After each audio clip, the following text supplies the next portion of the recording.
Warning. I chain smoke and I say fuck a lot. But I accept myself for the way I am. I accept you too. Viewer discretion advised. Anyone? Hate it in here. Never been this hungry. I gotta get something to eat. Hello? Anyone? A pickle. Thank you.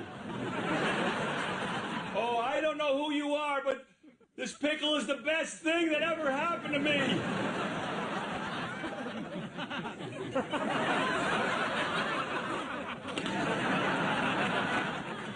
Oh. That's good pickle. Good.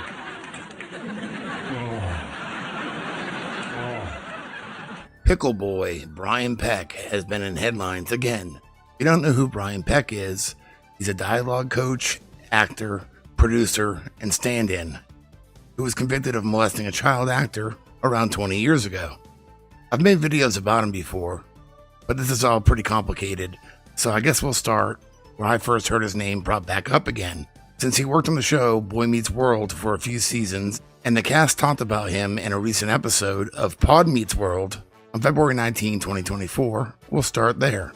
In 1997, for the start of season 5, a new stand-in was brought on the show. He had worked on sitcoms before Boy Meets World in similar capacities, also moonlighting as an acting coach, and as you've learned from this podcast, since it takes a village to produce television, he was added to a roster that was always constantly changing. And so this is when Brian Peck entered our lives. He would eventually become a mainstay on set, not just working on the show and appearing on it with many small roles until it concluded in 2001, but integrating himself into Will and Ryder's personal life, becoming part of their most trusted inner circle, despite being more than 15 years older than both of them, and crossing many workplace boundaries. And then, in August of 2003, he was arrested in Los Angeles, then 43 years old, for lewd acts with a child that occurred in 2001 with an underage student he was coaching. To say this came as a shock to us at the time would have been an understatement. We saw no signs of this behavior and were not victimized ourselves, and were constantly being told by this person, who was our friend, that he was the actual victim. In the end, he was convicted and spent 16 months in prison. There had been reports of him working on sets that involved kid actors after his release, with watchdog groups and media outlets correctly staying vigilant on his actions, but we couldn't confirm anything outside of what we've read online. Not only did Brian work on the show as a stand-in, but he also had a few small parts over the years. Ain't nothing wrong wishing another man a happy Valentine's Day, isn't that right, boys? Oh, hell no. Well, hey, I got you to something, Luke. It's chocolates? Oh, Corey. Mrs. Corey. You two are the talk of the island. Really, Ookie? I hope it's good. Oh, very good. Very good. Yes, very good. We think you are Katanka's favorite fun couple. We're very impressed with how quickly you've acclimated to our customs. Well, I mean, I'm still having a little trouble using soup as deodorant. Anyway, we have an election for mayor coming up, and would really like you to consider running for office, representing our Mookie Timbala party. Really? Who's the other party? Communists. No parent was probably there to be like, hey, this is an adult. You're still children. That's all we did, though, as kids. Right. Child we hung actors. out with adults all the time. You hung out with adults all the time. We were adults. Other than our ages, we were treated completely and totally as adults. There was, unless you were really a kid like Lily Nixay, who was 5 or 6 at the time, or even when Lindsay came on and she was 11, if you were 14, 15, 16, hanging out with people that were 40, 45, 50 was, you did that every day. Experience. There was not, you were treated, there was no age gap. It just didn't exist on a set. You know, on the street, in everyday life, if you see 2 friends, one of them's 40 and one of them's 17, it looks weird. On a set, it looks completely and totally normal. I didn't go to parties. I didn't really do that stuff, but I was working a lot after Boy Meets World, and this guy had so ingratiated himself into my life. I took him to 3 shows after Boy Meets World. Mm-hmm. Yeah. So, I mean, this was the type of thing where the person he presented was this great, funny guy who was really good at his job. And you wanted to hang out with. Again, I didn't hang out with him a lot socially, but we were on 4 different shows together on sets all the time. I did. I mean, we hung out all the time. Yeah. You hung out socially, right? Yeah. So that's the thing but that's because I just didn't have much of a social life because I was in my house. But I saw him every day, hung out with him every day, talked to him every day. And so to look back at that and then him telling us what happened, or I'll just say for me, telling me what happened, and then instantly spinning it to where it wasn't his fault. It was clearly the fault of his victim. My initial instinct, because of the years I've been with him, is like, well, yeah, of course, it can't be you. Can't be you. Right. You're innocent. It can't possibly be that. So you sidle up to the guy who now you look back in as an adult and you go, he's horrible. And my instinct initially was, well, my friend this can't be. So it's got to be the other person's fault. Has to be. The story, of course, makes complete sense the way that he's saying it. And you're damn right. It's that kid's fault. How dare he? And I look back at that now as an adult and it makes me want to cry.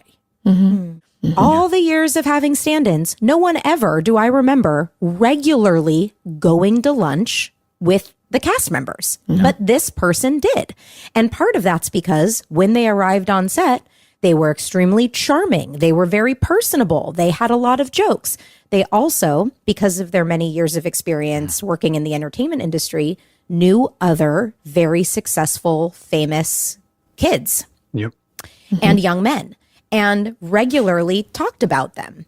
And regardless of how much for how many years we had been in the industry, or the fact that actors were still just people, famous actors that were succeeding at the very thing we were doing, and sometimes in movies, which for a lot of us was like the real goal. Like, we're on a sitcom now, but we all want to be movie stars. And this person was friends with those movie stars, and they mentioned them, and that's awesome.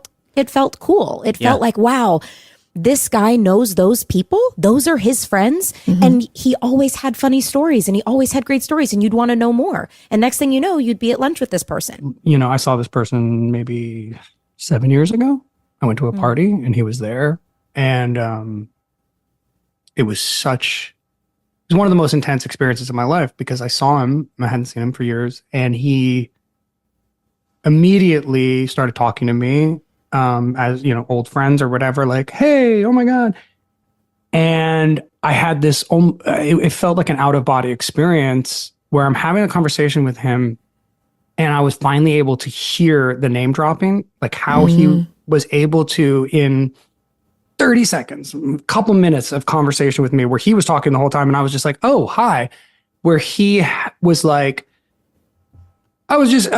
Ryder Strong, so good to see you. I was just talking to my buddy, blah, blah, blah, the other day, and we were across the room from so-and-so the other day, and I saw, and like all these names, and suddenly I could see this constellation, this web that this person was laying, where what he was letting me know, like the story that he was telling was nonsense, but what he was letting me know was that he was with famous people who who validate him and put him in a category of Hollywood royalty, or like around all the, and like he did that constantly when we were on the set of Boy Meets World, and I never saw it because it was so effortless and here I was like at this party, and like I had to leave. I was so freaked the fuck out. I had to my wife was there, and I was like, we have to leave. Like I could not, I was like, and because I could see this finally for what was happening, and it was awful. It was like a truly like, and I'm sure that was happening all the time when we were back in the day. But to me, it was like, can I be part of this group? Can I be part of this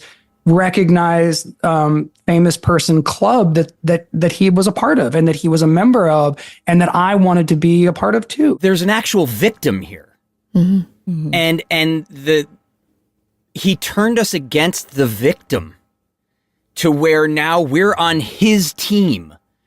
And how is that? And that's the thing where, to me, I look back at that as my ever-loving shame for this entire... I mean, getting taken in by somebody who's a good actor and a manipulator, hey, I could chalk that up to being young, and that's the way it is. It's awful, and I'm going to use that as my growth, for my growth as a human being.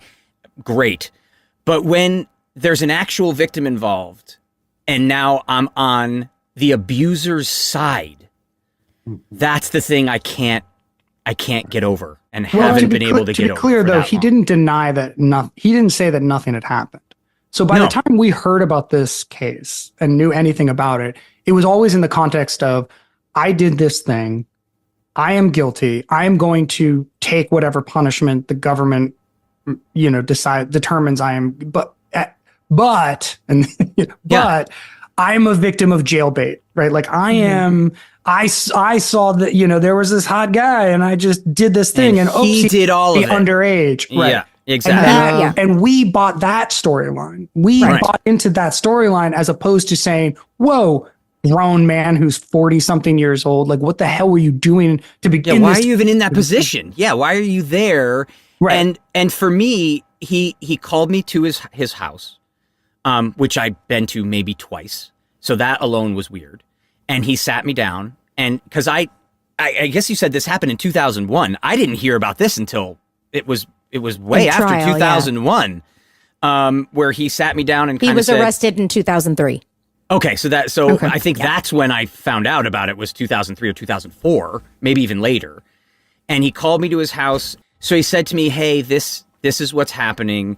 But this is what happened." He's crying the whole time. Here's the real story. And here's the real story. And I'm probably, I think we had just done a film together, which he got me this role because I wasn't auditioning at the time. So you had just come off of that movie.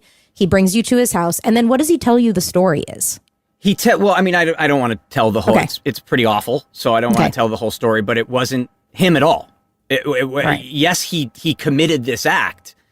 But he committed this act after being manipulated himself, after being taken advantage of. You name it. By the end, he was the saint. Jailbait. It was the idea of like this young, hot person who'd been trying forever to get with this person. Wore him down after trying and trying and trying. And this person gave in one time. Since I've looked up the case, like I didn't realize he only admitted to one thing, but he was charged originally with like a bunch of things. Yes. He was charged with 11 different crimes. They included lewd act upon a child, sodomy of a person under 16, attempted sodomy of a person under 16, sexual penetration by foreign object, 4 counts of oral copulation of a person under 16, oral copulation by anesthesia or controlled substance, sending harmful matter, and using a minor for sex acts. So that was 2001. Then in 2004, he agreed to a plea bargain and was convicted of a lewd act against a child of age 15 and oral copulation with a person aged 15. But I never heard about those other things because back then nor did I. You couldn't Google to like find out what people were being charged with. No. So like in retrospect, he was making a plea deal and admitting one thing, which is all he admitted to us, but it looks like he was actually being charged with a series of crimes. He then asked us to support him and go to court with him, which a lot of us did. And we're sitting in that courtroom on the wrong side of everything, of course, having no idea of this, filled with child actors, to the point where the victim's mother turned and said, "Look at all the famous people you brought with you, and it doesn't change what you did to my kid." And I just sat there wanting to die, where it was like, what the hell am I doing here? And now actor Drake Bell is coming out accusing Brian Peck in an upcoming miniseries called Quiet on Set, Dark Side of Kids TV. Former Nickelodeon star Drake Bell is set to share a story of alleged abuse at the hands of Brian Peck, his former dialogue coach, publicly for the first time. In 2004, Peck pleaded no contest to the charges of a lewd act against a child and oral copulation of a person under 16 and was ordered to register as a sex offender. But because Drake was a minor at the time and the records remained sealed, no one knew Drake was the victim until now. So apparently Drake Bell was that child victim. He just wasn't ready to go public yet, but now he is. Quiet on Set will premiere on March 17, 2024 on the ID channel. Pickle Boy. He hates pickles. Pickle Boy. His pickles taste bad. Then I see this account, Matt Wallace, on Twitter, with 1.6 million followers, talking about exposing Brian Peck and what happened to Leonardo DiCaprio. He was younger. 1.6 million followers. So yeah, that's good that the info's going to get out. But did he mean the way that I exposed him 6 years ago? When I made a video called Connect the Pedots, that was banned from YouTube and ultimately helped get me kicked off of YouTube. He was referring to footage of Brian Peck and Leonardo DiCaprio on the set of Growing Pains. You see, we draw drawings of each other. Brian is the famous artist, and we always make fun of each other and portray each other in silly, satirical ways. Leo's job on this set, for some reason, is to make fun of me all day long. Okay, so here we have Robert De Niro, right there. Leo's says he was raised in Compton. He likes to make us think that he's straight out of Compton. Mr. Pale as a dead fish belly and blonde hair is straight out of Compton. Leo, as you know, is the latest, hottest, hunkiest teen idol there is. Yeah, his muscles. Look, speaking of hunky, huh? And even though I used that footage 6 years ago in my video, I can't take credit for finding it. That goes to an open secret. They're the ones that found it and uploaded it. And if Matt Wallace, with his 1.6 million followers on Twitter, really wanted to, quote, expose what Hollywood did to Leonardo DiCaprio, maybe he wouldn't just show a video of Brian Peck with Leonardo DiCaprio on the set of Growing Pains, but he might also mention that at the same time, Steve Marshall, the executive producer, was later arrested for child pornography. So Brian Peck worked on Growing Pains with Leonardo DiCaprio. Well, you know who else worked on Growing Pains?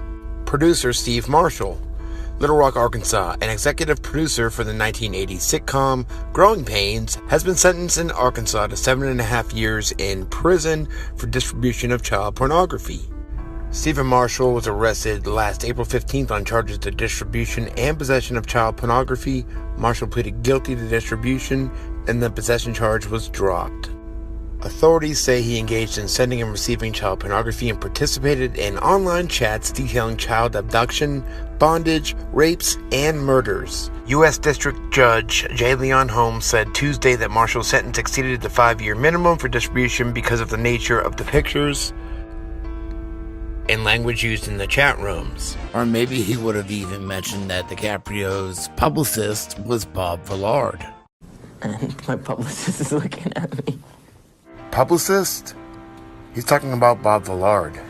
That was his publicist. Wednesday, March 2nd, 2005, acting coach arrested for child molestation. On March 2nd, 2005, detectives arrested 57-year-old Robert David Villard, a talent manager and acting coach for young aspiring actors. The arrest took place without incident at the Van Nuys police station. Villard was arrested on a felony warrant charging him with 9 counts of violating Penal Code 288A lewd acts with a child under 14. Pickle Boy likes to hurt and tease pickles. Pickle Boy, the best pickle boy in the world.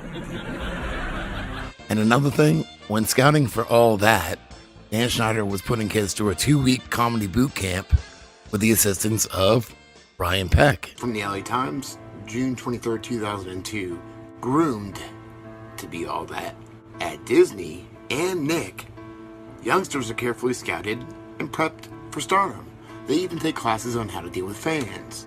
Lisa is a product of one of the television's 2 big child star factories, Nickelodeon and Disney Channel, which supply a major share of programming for the up to 12 demographic. Also nurture, package, and deliver young stars to your home in a process that hums with efficiency. Lisa's big break came a year ago from writer-producer Dan Schneider.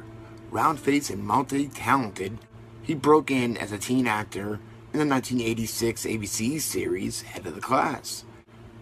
Schneider was picking a new cast for season 7 of All That. The show, which he co-created, has become something of a talent incubator at Nickelodeon, making stars out of Amanda Bynes, Keenan, and Kel, among others. The new cast started with a 2-week comedy boot camp that Schneider held with help of a team that included the show's dialogue coach, Brian Peck.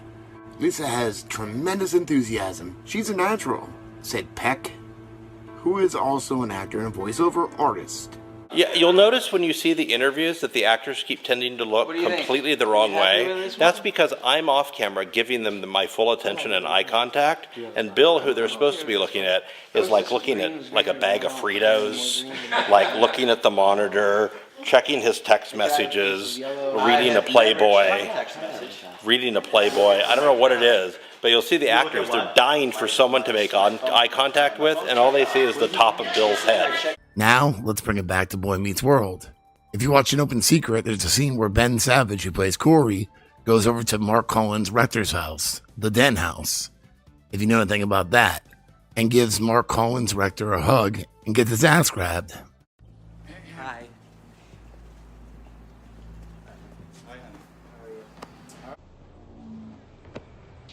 Hi, shall we go in? Your buddy's here. Is that? Very excited. So have you been to this house before? Yeah. Isn't this awesome? Never been to a party here though. You've never been Have to you? a party? Yes. Some good ones? Several. And who is Mark Collins' Rector? Collins' Rector was the co-founder and chairman of Den, which exhausted its funding following a failed IPO bid and collapsed amidst allegations of Colin Rector having sexually abused boys, coercing them with drugs and guns. Mark Collins' Rector was convicted 3 counts of transportation of a minor with intent to engage in sexual activities. So that's kind of weird. Why would he be going over there? Anyway, stay tuned for Quiet on Set. It comes out on the 17th.